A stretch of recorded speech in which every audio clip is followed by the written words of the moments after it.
Subscribe now.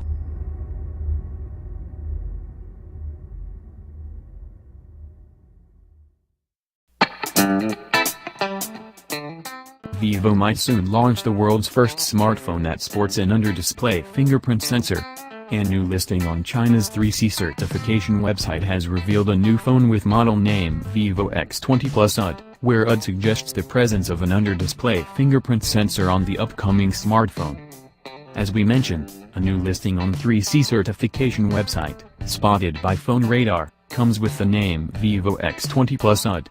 The UD, claims the report, might represent the under-display fingerprint sensor on this phone.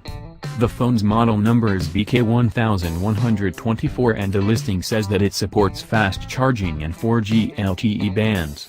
This handset is expected to accompany the previously launched Vivo X20 Plus, with similar specifications. The phone is likely to ship with the Synaptics fingerprint sensor in line with an earlier report that Vivo would become the first smartphone brand to launch a smartphone with the new under-display fingerprint sensor. Synaptics has claimed that as many as 70 million units of these sensors will be available in the market in 2018. The Vivo X20 Plus UD is likely to be a variant of the Vivo X20 Plus launched earlier. To recap, the Vivo X20 and Vivo X20 Plus feature full-view displays with an 18:9 aspect ratio, and dual camera setup on the back.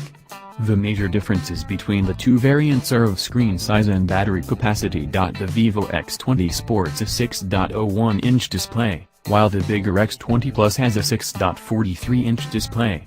The X20 packs in a 3245 mAh battery and the X20 Plus has a larger 3905 mAh battery. Apart from that, both these smartphones are powered by an octa-core Qualcomm Snapdragon 660 processor, coupled with 4GB/6GB of RAM. The handsets run FunTouch OS based on Android 7.1.1 Nougat. There are two 24-megapixel and 5-megapixel sensors on the back and a single 5-megapixel sensor on the front of the Vivo X20 and X20 Plus.